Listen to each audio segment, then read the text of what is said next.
I've always been so, to dive into who I am, like I've always been terrified that I'm different. Like growing up as a kid, it was just, I'm different. I'm going to do everything I can to seem like I'm normal. Oh, what do you like? Oh, you like this music? I like that music too. Oh, wait, we're not supposed to like the Backstreet Boys and NSYNC anymore? Got it. I don't like them either. It was this fear of just, I need to be the same as everyone else because I'm so afraid of being different. And now that I'm in my, late 30s, it's more going, all right, that's fairly toxic. How do I learn to accept who I am versus this try to be like everyone else? Thank you for listening to Serves You Right. My name is Andrew Roy, and if this is your first time tuning in, I've worked in hospitality for the last 20 years. That's bars and restaurants, doing everything from barback, bartender, server, all the way up to GM.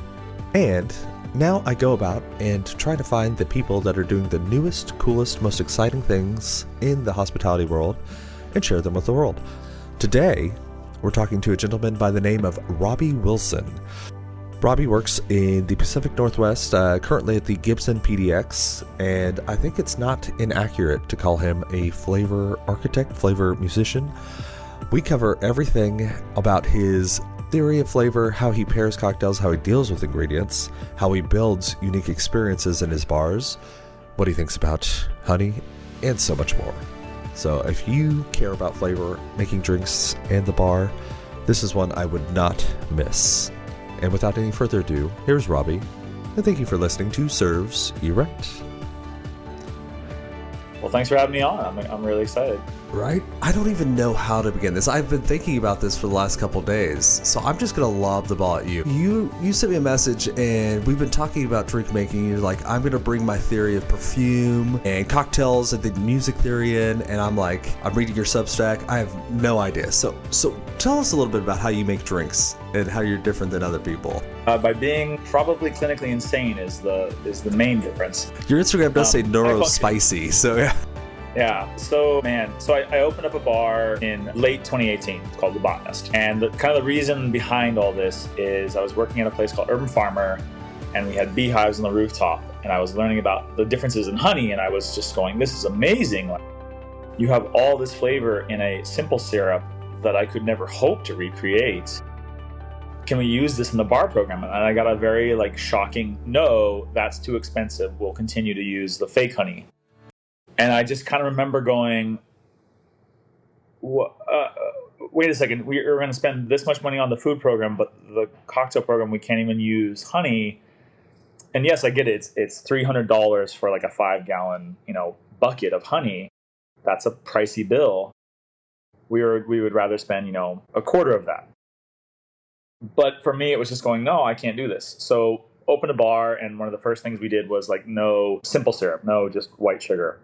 Our simple syrup was palm sugar because it had more salinity, it had some flavor to it, and then after that it was Dems. And I think at the height of it, we had 3 different types of honey on the menu. We had buckwheat, which was like this really dark honey. We had meadow foam, which is an organ-only honey that ends up tasting like roasted marshmallows. And we had kind of like a general purpose wildflower honey.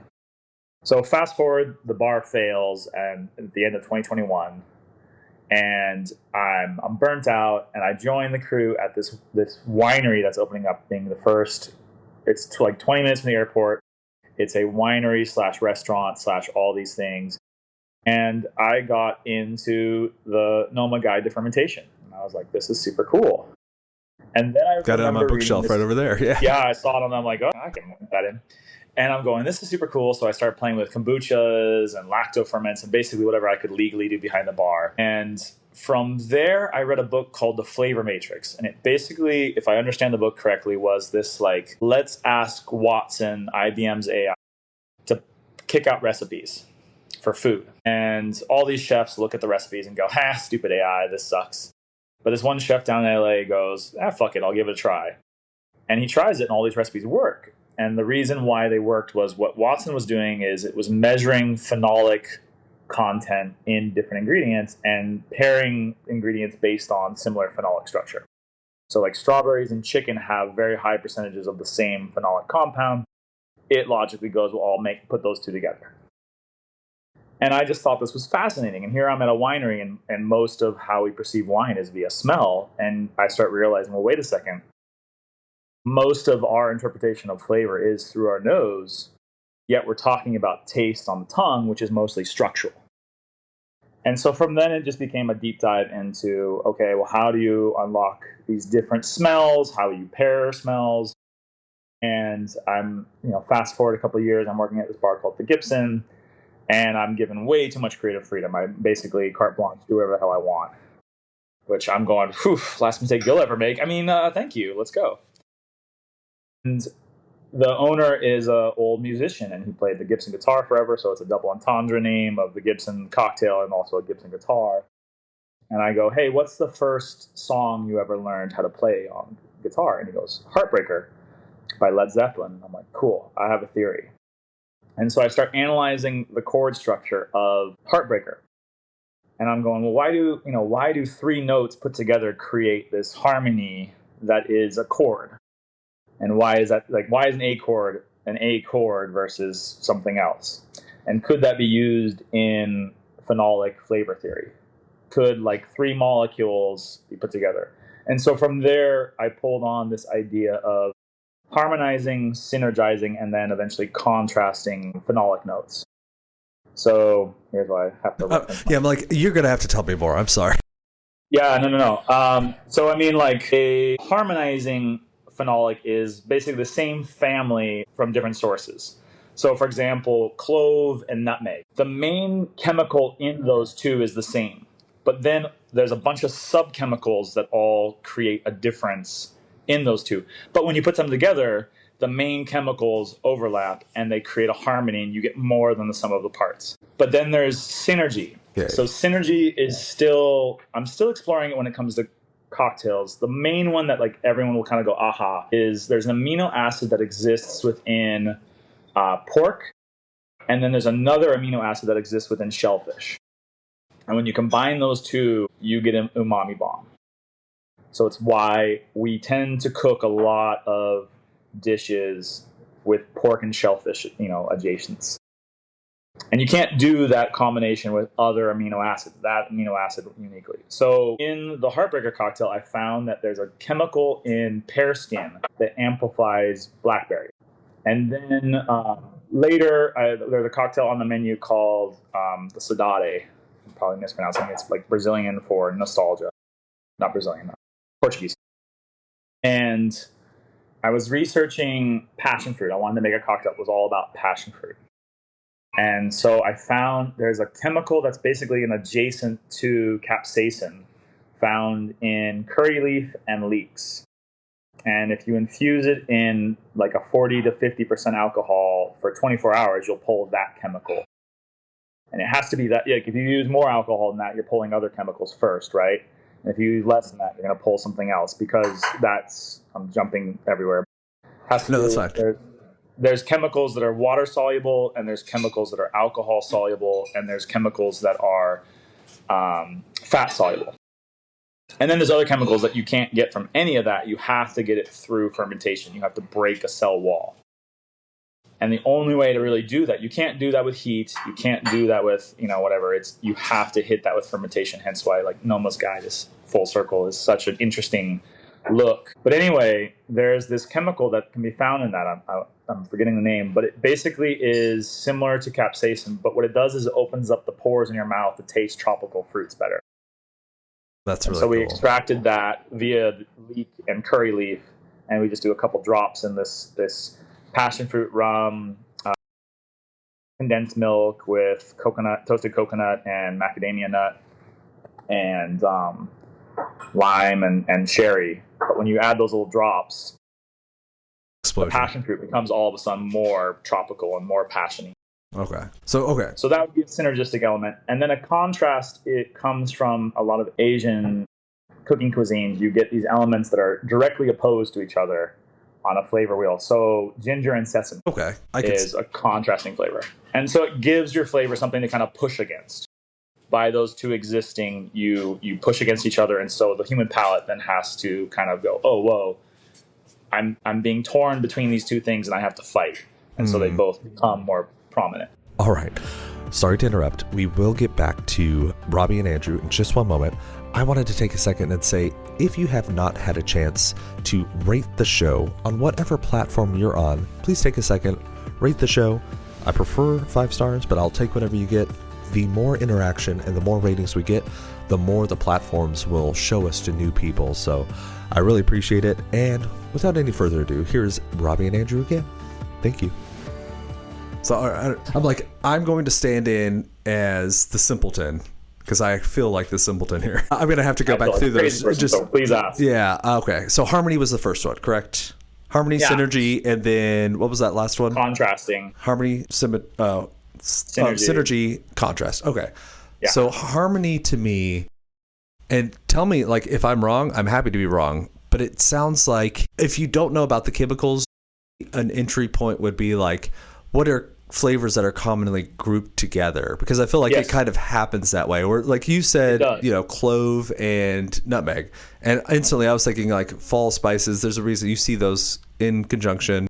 I was thinking like, okay, if we wanted to get another family, like, maybe I'm thinking like mint and rosemary, have very similar-ish flavors, similar-ish smells. Like maybe that's a terrible example. Oh, here, at the end of the day, I'm a big nerd and I just love research. Yeah, bring it on. Dream bar. So where I'm at right now is there's something called, I might be mispronouncing this, but it's called a shikimate pathway. And so every plant phenolic traces to one metabolic origin, which is glycolysis, plus pentose phosphate. Basically, it's a pathway that converges to produce a chemical, and it's the universal starting material for all aromatic plant chemistry. And so what ends up happening is as a plant grows and evolves, it produces these different flavors. And so, for example, like cinnamon and vanilla are like a molecule apart from each other. I mean, makes sense. When you're talking about organic chemistry, it's all carbon, hydrogen, oxygen, just in different weird combinations with some trace elements. These animals that are plants, then metabolizing whatever their food be, whether, the carbon that they breathe in the air, and then, as a byproduct, then produce, oxygen that we breathe, the nutrients in the soil, the water, that stuff. And then that process creates these cellular structures within them that we then interpret when we eat it as flavor. And flavor it's generational in the sense that, vanilla is a really funny one because for most of us, vanilla is the first flavor we'll ever taste. It's on our mother's milk. But vice versa, there's a bunch of people in the world who do not like vanilla, and there's a very high percentage of them not being breastfed. And so there's an emotional connection to what we like and what we don't like as well, based on your history, based on the culture you come from, based on a lot of interesting information. Yeah.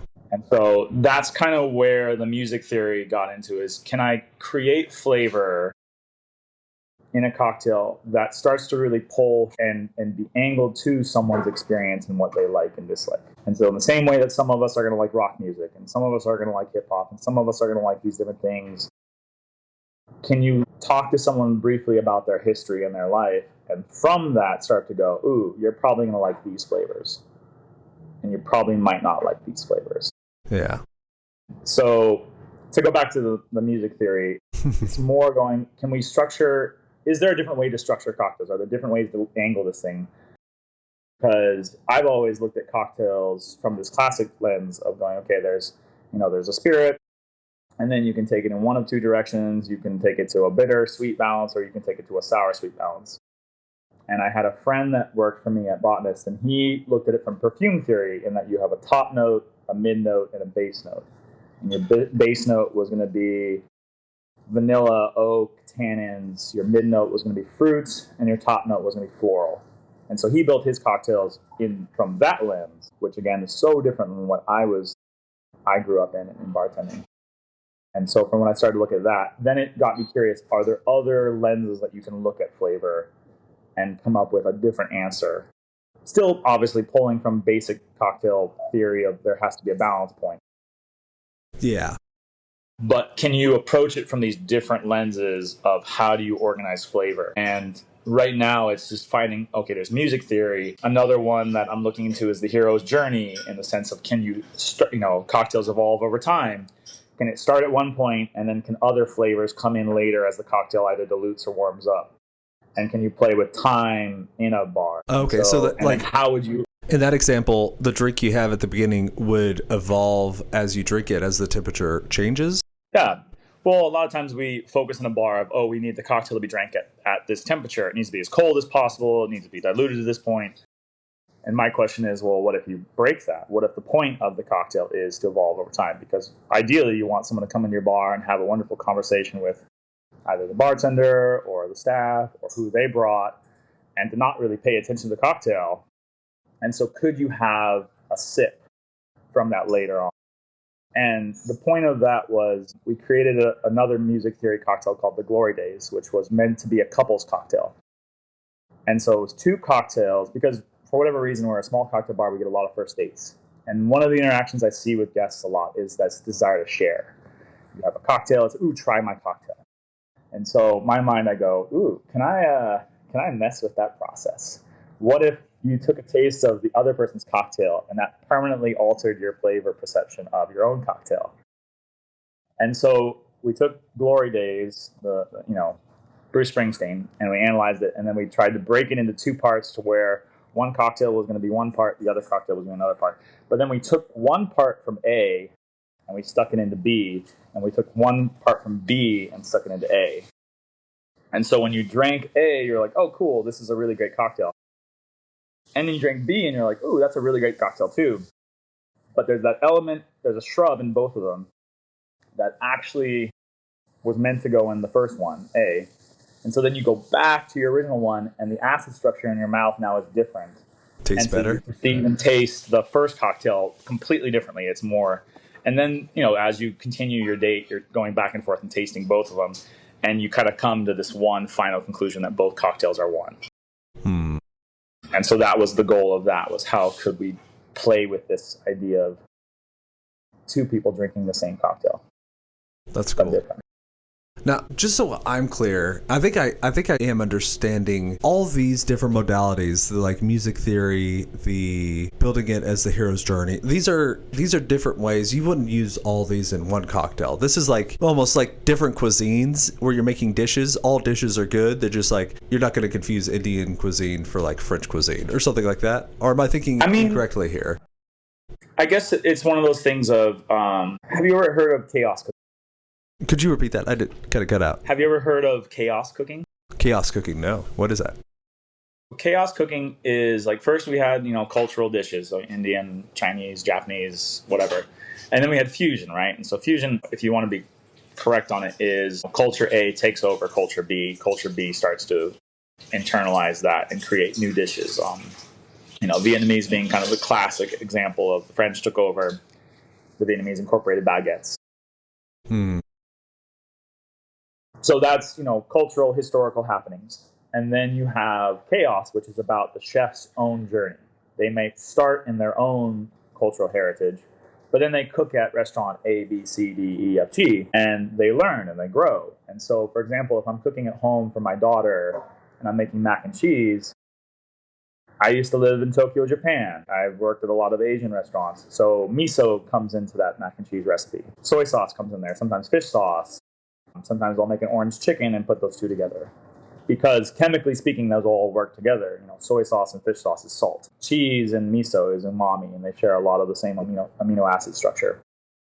And so it ends up working, but it only works because I have that experience to where those things weirdly make sense in my mind. And so in music theory, the whole concept is you have tension. So between certain notes and certain things, there's this tension that happens between these things. And so in phenolic structure, how far away are these certain notes or these phenolic data points in flavor, and how do you bridge them? So, you have these counterpoints, you have, say, you have ginger and sesame. So you have to find a midway point to make those 2 talk to each other. So there is a harmony, there is a bridge, and someone can get there. And that's kind of where you look at the music and you go, well, okay, they have these 2, the notes did this chorus and they had these distance that we logically understand in music because we can literally see the distance that the notes are on a sheet music. In flavor, how far away from, both molecularly speaking. It originally for me started in color because I have synesthesia, to where I see colors when flavor happens in my mouth. Cool. And I wanted to research if there was any overlap between what I saw color-wise and someone who saw colors when they listen to music. When they saw blue and I saw blue, what was that note? Yeah. Did you find anything? Or? Yeah, I did. There's a lot of weird overlap. Oh, yeah. Interesting. And so that's kind of where it started, and now it's just become trying to more quantify it. So one, I guess I would say, is like I'm trying to explain a sense and a feeling that I have, the chaos that is my experience, my journey, all that. And I'm trying to quantify it, one, because it's interesting. I'd like to find, some logic so I don't feel quite as crazy as I do feel sometimes. But two, I want it to become a framework for other people to be like, okay, there's logic behind this. Maybe I can learn this and take it, and then take it on its own journey and find my own frameworks and my own viewpoints of how to create fun, unique cocktails. Got it. Yeah. I guess the reason that I'm getting confused is I'm trying to imagine how I would do this in like my day-to-day life. And I wonder, have you tried to teach people your method? Like, do other people ever like say, "Oh, I get it," working with you, or like, cause I'm just like getting to that point. I think so. I think you're getting to the same answer most people just talking to me get is, whoa, this is a lot of information to digest. I don't know where to start. And so my starting point is always going to be, okay, find something that you are attached to. So when I taught a class on Drambuie, we examined Drambuie from like a Psalms perspective. Look at it, smell it, taste it. A Psalms perspective is to quantify all of these. There's a science, there's a madness, there's a method to the madness that is to taste this thing. Let's quantify it. From there, pick out your favorite thing. Pick out something that means something to you. Find meaning in it for you. So for me, when I taste Drambuie, there's a very green chartreuse-like element. And right now we have a chartreuse shortage, and I found meaning in that. So I wanted to exemplify that chartreuse element. So I found different phenolics, terpenes, and other chemical structures that exist that are how we perceive flavor that would skew the Drambuie into this more green chartreuse style characteristic.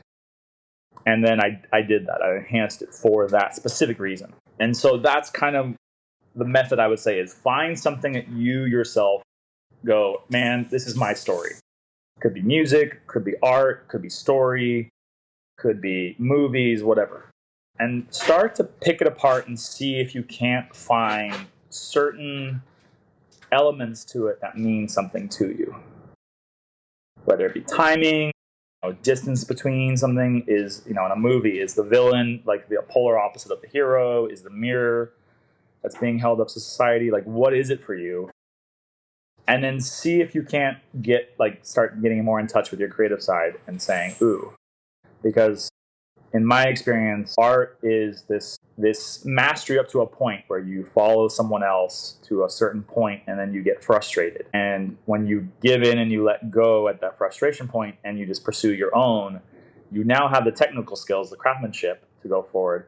But now you also are starting to express things through your own viewpoint. And that's when it becomes an art, is when you can creatively break the rules on what your mentors and your people that you looked up to taught you. And then it becomes your own art. In general, I think bartending, art making, entrepreneurship, it's all rule breaking. But the difference between whether you get thrown in jail or, hurt someone or whatever, or whether you can be elevated to that artist step, it's how well you understand the rules and where can you start to break. I was kind of thinking it's like running with the music theory kind of lens. It's like when you finally learn enough about music to freeform improvise. If you're like a jazz musician, it's like, okay, I've got the scales down. Now I can do it. Yeah. Okay. Exactly. So maybe it would help me because I you kind of described it in a very high level way that I think I'm following. But is there any way that we could take one drink or a drink you're proud of and kind of work through how you ended up developing it? Because I think that would help me a lot. Yeah. So let's see here. Let me pull up. And I guess how much time do you have is the real question. Yeah. What is there one that you're like super well known for, or one that you're really excited about, or? Well, let me talk through, I guess, maybe let's go through like where the cocktails that have taught me these different things. So there's a cocktail on the menu now called the Mud Honey. So the Mud Honey is, I wanted to make it a conversation in vanilla. And so I looked up vanilla and I was like, okay, what are the chemical components of vanilla? And you get these 3 chemicals. From there, I looked up, okay, what is everything else in the world that has these chemicals as a part of it? And what are the boiling points and how do you extract it? Is it water soluble? Is it fat soluble? As an aside, do you mind if I ask, how do you look this up? Like, do you have one reference that you usually use, or? It honestly, I mean, I've gotten to a place where now I've programmed an AI to help me with that. So it knows the structure of the question, and I can go in and be like, okay, I want this. Can you do it online? Yes. Chemistry books? Yes. It's just how much time do you have and how. How many Google searches can you do? How many do you want to do, and how do you feel about the reality of the world that we live in, and how do you feel about AI? Mine was, this is, 3-4 years ago as I first started coming on the market. It was like, here's that new thing that's going to come out that's going to differentiate people who are dinosaurs and people who are growing and interested in learning.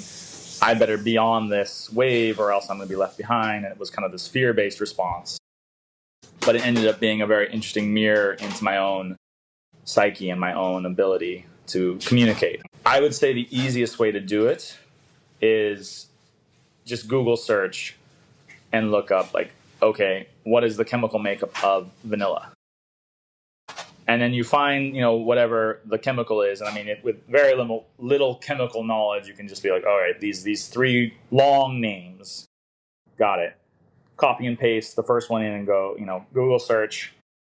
What are the other, ingredients that this chemical can be found fruits, in? what spices have this sort of thing? Yeah. Bingo. Okay. Go. And then you just make a note going, okay, so mud honey, bourbon, meadow foam honey, which, as we said earlier, is a, very toasted marshmallow flavor honey on its own. And it comes from Oregon. Vanilla bitters. And for the first, I did a coconut wash, fat wash on the whiskey. And then I made a foam using Chardonnay, meadow foam honey, lime, lemon, and egg and cream. And so you got like this whipped cream on top of this old fashioned. That was a textural contrast. But also it was like, think of a really buttery Chardonnay. No, I was thinking vanillin. I love using different whiskey. Wines in my different things. Vanillin. So it was just how many different sources of vanilla could I possibly find that wasn't necessarily vanilla. Okay. Yeah, that makes sense. That's cool. It was good to hear you kind of work through that. Because I think harmonizing, right? Yeah, I was like, I think I just got too hung up on the harmonizing thing. I was just trying to think through, I was hoping there was a simple way into it that I could latch onto without having to look up chemical names, but I guess not. Well, yeah.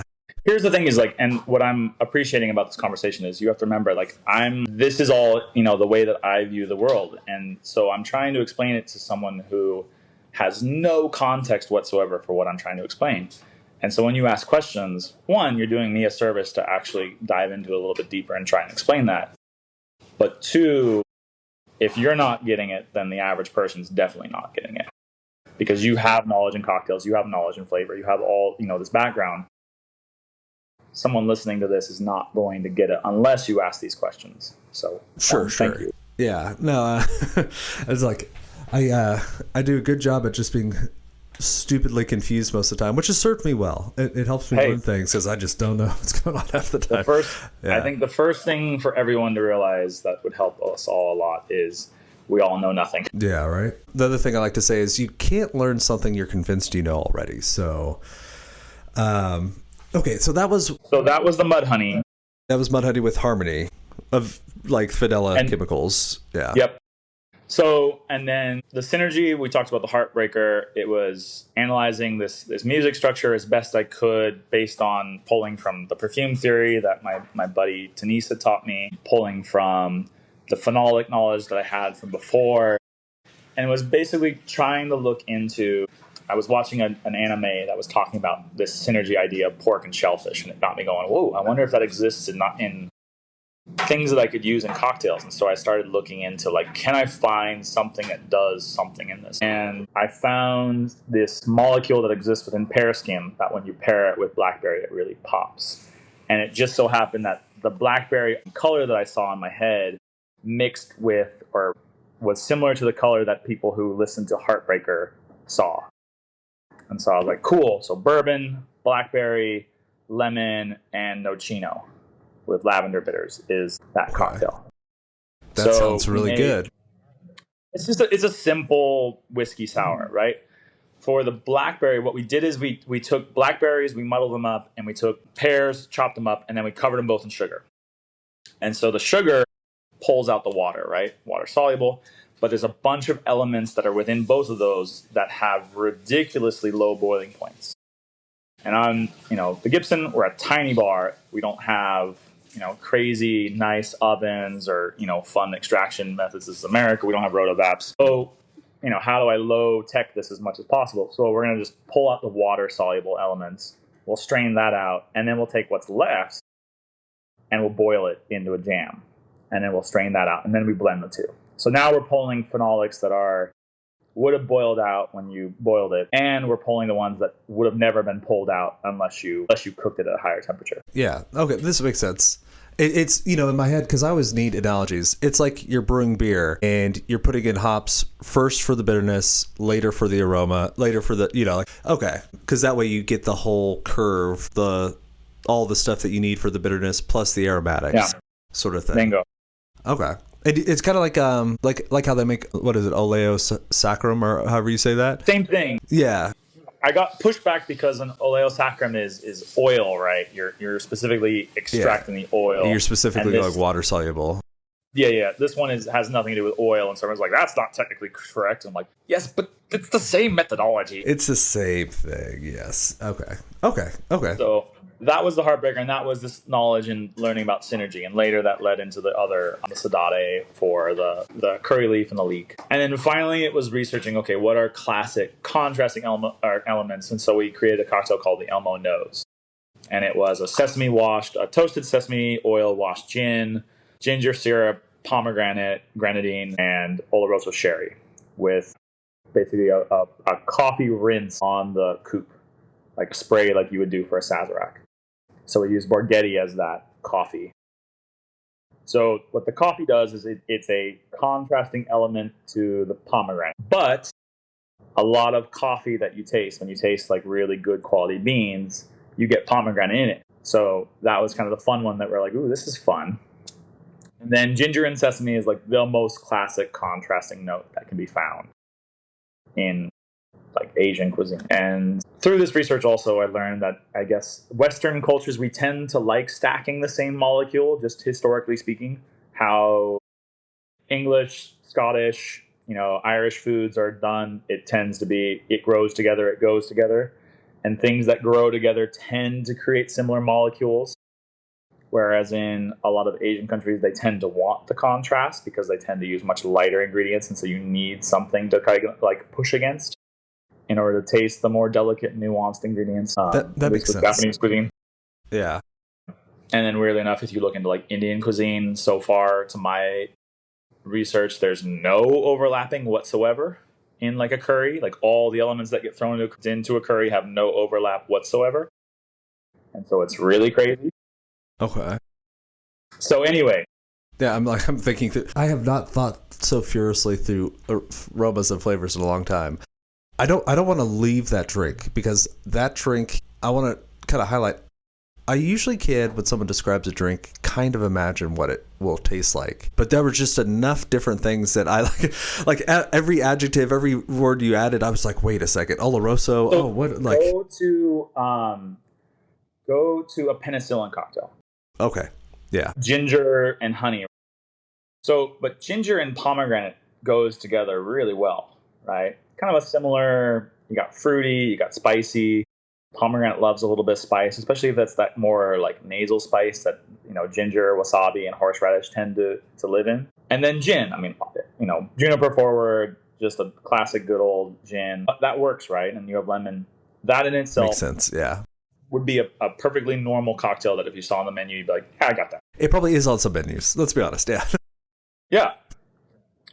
So then, okay, that works. Now, the next step is when you get into cocktails, specifically ones that have a lot of acid, you have to realize that what acid does on a physical level, because what we taste on our tongue is physical more than what we taste up here, which is, data to the brain. Acid rips flavor off your tongue.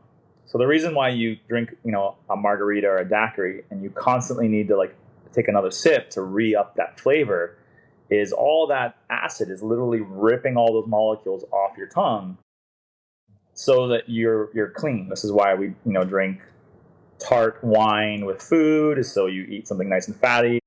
The acidity the whole of the wine concept rips of off the fat. A palate cleanser.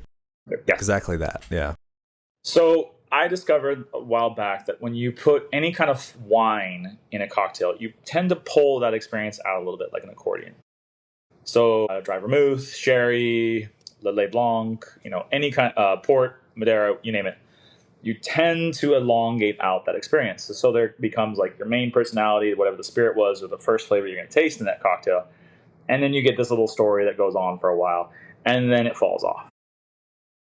And so that's the Oloroso sherry. But at the same time, nuttiness is, in perfume theory, is a base note. And so it allows you to build structure kind of up higher, so you can get higher floral notes, higher fruity notes. And then the sesame, when you get a dark toasted sesame, is also very nutty. That's going to work with the Oloroso really well. Yeah. Bingo. But then it's also a textural change on the palate. So the oil increases the thickness of the cocktail. In our minds, we associate thickness of the palate with the richness of a cocktail. So whenever you add fat to a spirit, you change the perception of, one, how much alcohol is in it, and two, how much sugar is there. Which makes sense. Yeah. Yeah. Right? Because we associate, fat with rich. And we then also later, because of language and whatnot, we associate rich with sweet. And so just by the fact that all exists within our minds, we automatically associate a cocktail that has a fat wash as sweeter. So we can use less sugar in that cocktail to get the flavor across. And then finally, it was, that coffee, which again is going to all work. So you get these contrast elements that also are then all part of two builds, right? You have the ginger and the pomegranate up here with the gin that all kind of make sense. And then you have the sherry, the sesame, and the coffee, which all here make sense. But then there's enough connecting little points. They can live together kind of thing. Bingo. Yeah. And so, yes, they're contrasting, but the pomegranate and the coffee is a bridge. The Oloroso sherry and its nuttiness is a bridge to ginger, which then, allows you to understand the sesame. So there may not be an answer to this. This might be like asking, what is it about the flavor of orange that makes it orange? But is there something that connects? Is there a central theme? Is there a way for you to know beforehand that flavors are contrasting? Or is this just something that's learned through experience and tasting things? So that one, for the most part, I'm still diving into what that means molecularly speaking. I'm sure someone who is a chemist who knows more about this than I do can say it. Organic chemistry, if it turns this way, it's this way. This way, yeah, sort of. Yeah, exactly. And I'm not there. This is, again, this is just the last year, me just, one, accepting myself a little bit more for who I am and diving into what that means and enjoying it, and two, trying to challenge myself to tackle things that I kind of wrote off for myself. So chemistry was something coming out of college I wrote off for myself, being like, nope, never going to get it. And now it's going, well, why do you have that preconceived notion? Why is not getting it such a part of who you are? Let's revisit this. Yeah. Yeah. Let's try this out. Maybe there's something there. But that doesn't mean I understand it from being able to talk to a chemist. So the same level of where you're kind of going would be me talking to someone who actually knows about this. This is just me dabbling in something else that has revealed new ways for me to explore, a new fuel source for me to play with cocktails. And I mean, maybe there's not one central thing, some grand unifying theory of flavor, but I mean, you probably saw it in my face while you're describing that cocktail. You kind of experientially know things that don't go together, just gut feeling. But that's interesting because how much, how have you found teasing out, because you had a really great story about this. I think it was in Japan. There's kind of an aversion to Dr. Pepper because a lot of the flavors that are in that just aren't typical there. So like, how do you tease out the cultural elements of things contrasting versus like what's just innate? I mean, and that's what to me is so fun. So, I mean, to go back to your question earlier about what is a contrasting thing, the simplest way that I understand it is that if you look at a flavor wheel, and you can find them all over the web, they're in books, they're in everywhere. What is opposite to each other on that wheel is Usually. Contrasting. That makes sense. Yeah. And I mean, it's borrowed from color theory, it's borrowed from a bunch of things. And that's how we have done that. To go back to what you were talking about with like culture, personal, all these things, like that to me is where neuroscience steps in, and it's super interesting because there was a talk given by, back in what I want to say 2016, 2015, something like that, by the guy who owns the bar with no name, 69 Colebrook Lane or whatever it's called, Tony Conigliaro. And he was talking about how he was doing research because he came from perfume. That's where he went. He was an organic chemist, and he got burnt out, and then he started making cocktails. And that's where he, had wound up. And he was talking about spritzing people with lemon oil as they came in, and then monitoring their actions. And I'm sitting here going, you get your ass sued here in America so fast. But also, this is fascinating. Tell me more. And later, in the early, I want to say 2020, I was talking to an aromatherapy person. And she was explaining how, orange, for your, to go back to that example, is this weirdly universal fruit that people give to their children as a healthy dessert. And so there's a fairly large base of people around the world that when they smell orange, smell being one of the biggest memory triggers that we have, it brings you back to this place where you were a child and you were safe and you didn't have to worry about the things that are the pressures of the world. And so it calms you down. It calms down your body, your central nervous system. You might not consciously remember that memory, but the memories in your cells, for lack of a better term, in your subconscious, can put 1 and 2 together and be like, ooh, calm down. Hence why citrus oils tend to be used a lot in getting people to calm down. Makes sense. It does. Yeah. So from that perspective, I mean, flavor is very much, at the end of the day, there's a really cool article. I'm forgetting the name of the culture, and I'm forgetting, I don't remember names super well. But there's a culture in Africa that doesn't have a word for blue. And so you can give them a color wheel that's green with one slice of blue, and you go, point to the different color here, and they can't. But you give them a color wheel of 20 different types of green, and they can tell you each individual one and give you a name for it because they have the names for that. And it just tells you how much language really dictates the world you perceive. No, my wife is Russian, and I think it's red, but they have 2 words that differentiate. And so it's like Russians reliably see 8 colors on the rainbow because it's a slight difference. And it is interesting because you can see those differences, from what I understand, if it's immediately in front of you and you're looking at it and like, are these different? Yeah. But apparently if you look at it, go away and try to go back, your brain just kind of substitutes in red. And so picking out the one you saw is difficult because it's just kind of whitewashed with what you expected. Yeah. I mean, you have to remember, like, where we perceive sight is back here in the back of our brain. So you basically perceive, light comes in, the brain registers that light, and then neural pathways are made to go back there and to give you data to say this is this and this and this.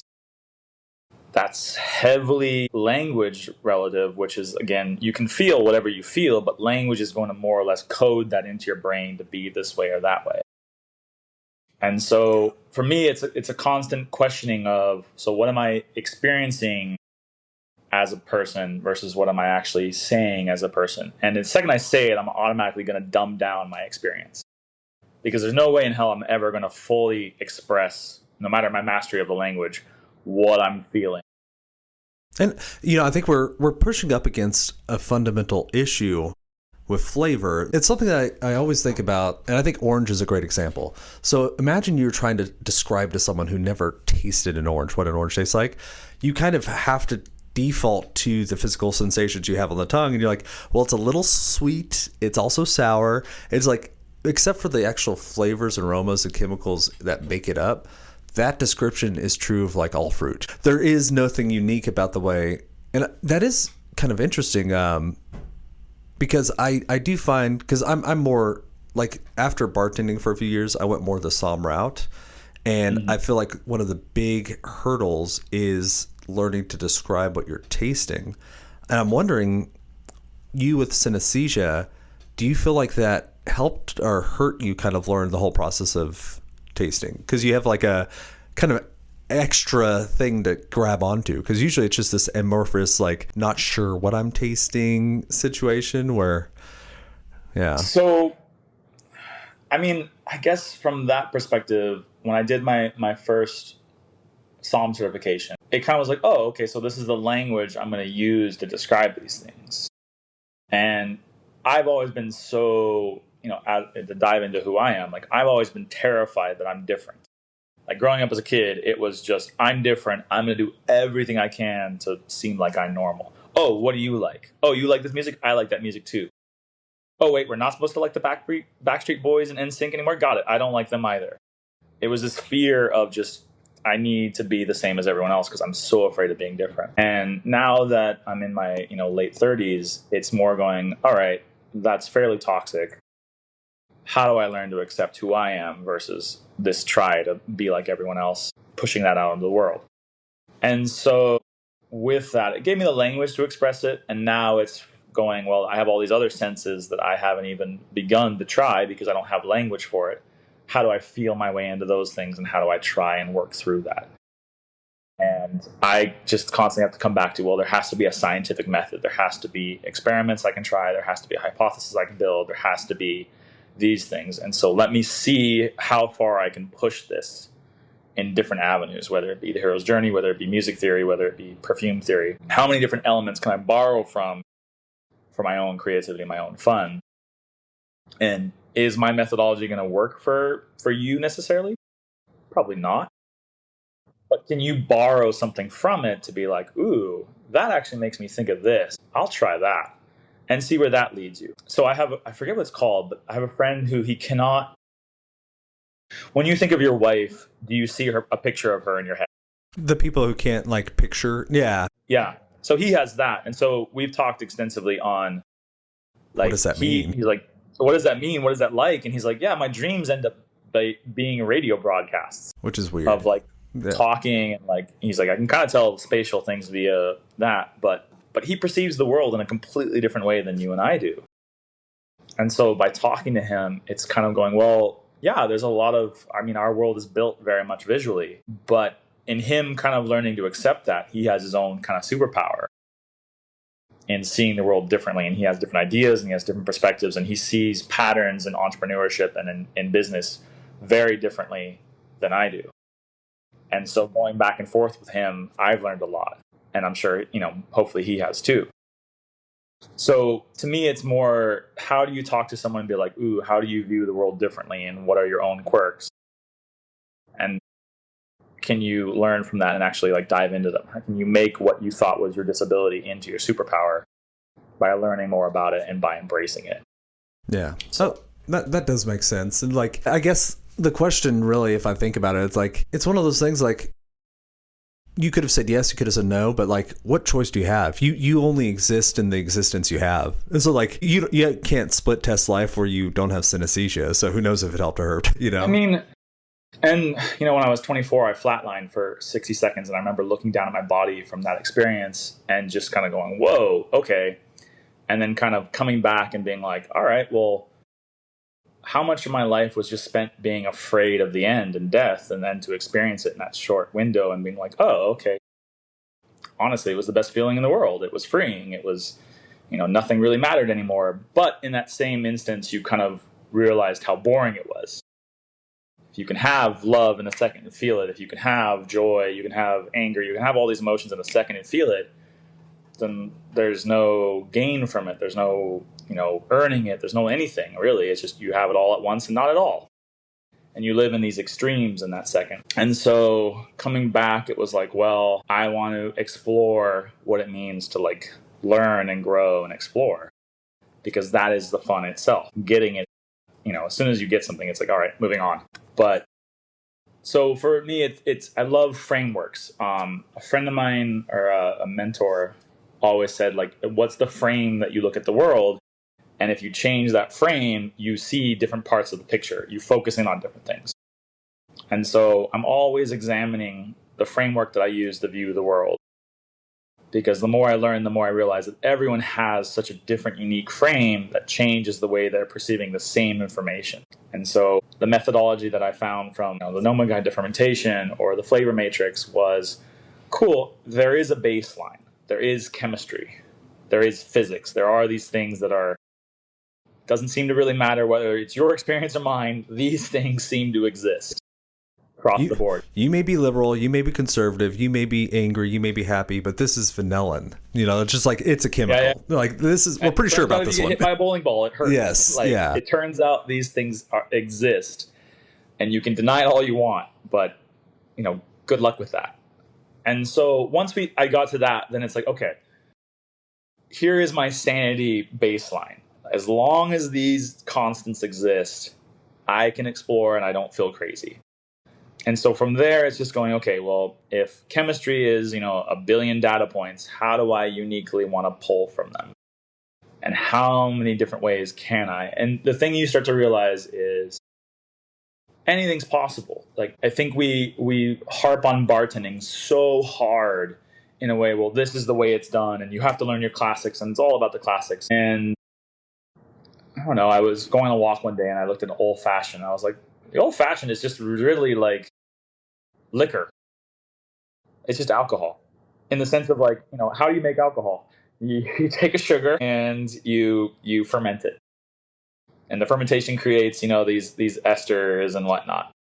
Well, then how do you create good wine? Well, good wine has to have, tannin or perceived bitterness, and it has to have sweetness, and it has to have, like, these things. And it's like, oh, well, that's an old-fashioned. We are, and you think about what bartenders did. We took limited tools of what we had and we put them together to make something more delicious. So when I looked at that, I was like, oh, so the old-fashioned is just reinventing alcohol as a concept over again. We're just reinventing the same wheel. And a sour is just wine taken to its extremes, a lot of acid, a lot of sugar. And when I was going through COVID, it was, well, how do I create a bottled cocktail? How do I take a cocktail and put it in a bottle and give that to my guests, being that they can't come in front of me and I can't make it fresh? Well, if I just make a margarita and put it in a bottle, that's not anywhere as good as just making a margarita fresh right there, because the way that we understand and have created bartending is to make things fresh there on the spot. If we're going to make a bottle, we have to start looking at how to make wine, how to make whiskey, how to make rum. We have to look at these different methodologies of how you put flavor in something. And their methodology is like, well, we're going to take raw ingredient and we're going to choose chemical constraints of temperature, time, yeast structure, time of ferment, XYZ, and we'll control these windows. And as a bartender, I go, I'm not limited by any of that. I can add acid, I can add sugar. The sugar can be from anything, or I can take something that's not normally sweet and I can make it sweet. The acid can be from lemon juice, lime juice. It can be from, vinegar. It can be a fermented vinegar. So I can choose how much. I can take a kombucha and I can not let it go all the way to vinegar. I can halt it. I can crash it beforehand, like how port does it. Port gets to a certain window of the ferment and then they crash it with brandy. So it just was going, well, wait a second. If I'm going to create a bottle that you just take out of your refrigerator and you pour yourself a drink, how would I give you the whole experience? And I realized this actually is really fun. I have a lot more to play with and variables here. Even like the dilution quality comes into question. Is it water? Is it coconut water? Is it hemp water? Is it, carbonated water? All these things change the way that your mouth perceives it. Is it shelf stable, or does it go bad in a couple weeks? That's alcohol content. Is it made to be poured into a glass and then topped with soda? Do you want to give your guest or your customer, in that sense, windows to they can do this or they can do this? Yeah. If you give them instructions, are they going to follow it? Exactly. Yeah. And so when I created and then I partnered with Trail Distilling here in Oregon, And so I made 2 bottled cocktails that are sold via our liquor system here in Oregon. But it allowed me to okay, the first one was a whiskey sour. So I took my buddy who's a beekeeper's honey. I fermented it with a kombucha. About midway through, I crashed that kombucha. I halted its fermentation by adding whiskey that I infused lemon in. And I kept the alcohol above 20%. I think that one comes in at 24 point something. And so it's shelf stable. And it's just meant to be poured as a quote unquote whiskey sour from your fridge. Nice. You get the honey, you get all these notes that came out of the honey from the dual fermentation process that is a kombucha. And then you get the whiskey that they have. The second one was a rum daiquiri. Rum mango daiquiri. And so I took mangoes and I fermented them with the same yeast strain that the rum was fermented with. They make their own rum there, Jamaican style, so they have a dunder pit and everything. I took mango flower honey from Hawaii, fermented that as a kombucha, and then I crashed both of those as they got to a place where I got more flavor than just alcohol with rum that had been infusing with lime. Okay. And then that was not structurally as much as I wanted, so then I added bitters or tinctures from pandan and black cardamom and then Oregon myrtle wood. And then that created my bottled daiquiri. So it became this world of going, wow, there's more variables than I ever could have done in a normal bar. I can play in this now. That's awesome. You know, Robbie, it's been awesome talking to you. I could talk about cocktails all day. I never got a chance to mention my brother brews mead. So hearing someone who loves honey as much as you do, I'm like, if you and Nathan met, 2 of you would get along really well. Is there anything that we didn't cover, anything I didn't ask that I should have today that we regret? Oh boy. I mean, I think at the end of the day, the one thing I would want to say to anyone listening to this and thinking about bars going into the 21st century with, what we're looking at. There's a wonderful book out there called Drunk, how we sipped and stumbled our way through history. And one of the things he talks about in there is how culturally alcohol came out of this need to calm, dumb down, shut off your prefrontal cortex, which deals a lot with ego, like who I am. And it dilutes it into a lot of how do we interact and come. And that's why he says there's a universal cheers. Every single culture around the world that has alcohol has a word for and an act of cheers. And so it was almost like a mental handshake of saying, hey, show me your weapon hand. I'll show you my weapon hand. We'll shake on it and show that we're both defenseless. And we're willing to come to the table and talk. And it seems that culturally, we have used alcohol as a way to come to the table and bridge the gap between religion, cultural differences, all these things. And at the end of the day, it's a tool. You can use it in any way you want. And, when you look at everything like a nail to be hammered down, of course, it's going to be bad. But I do think that as your toothache, your problems with your marriage, just use it for everything. Yeah. Use it for everything. But I think as we start to create more and more bars that have purpose and storytelling, and maybe art comes into more of that, we have to always remember that at the end of the day, you can be as crazy as you want with your art. You can, express yourself in any way. But at the end of the day, your bar needs to bring people together and bridge gaps. Build bridges as opposed to tear them and burn them down. And that one has given me purpose in bartending more than anything else, is reminding me that, hey, when people come into the bar, they need to feel at home, and they need to feel like they can talk about themselves without being judged. And in turn, reminded, hey, we're all experiencing life together. None of us have the answers. We're all a bunch of, slightly evolved apes on a rock speeding through space. And that's on our best days, too. Exactly. Yeah. So that would be the one thing if pressed, and I would want new bartenders to think about, hey, whatever you do, go crazy, have fun. But remember, if your tools start to use you, that's where you have to start questioning what it means, why, and vice versa. Can we use the tools for what they're actually for?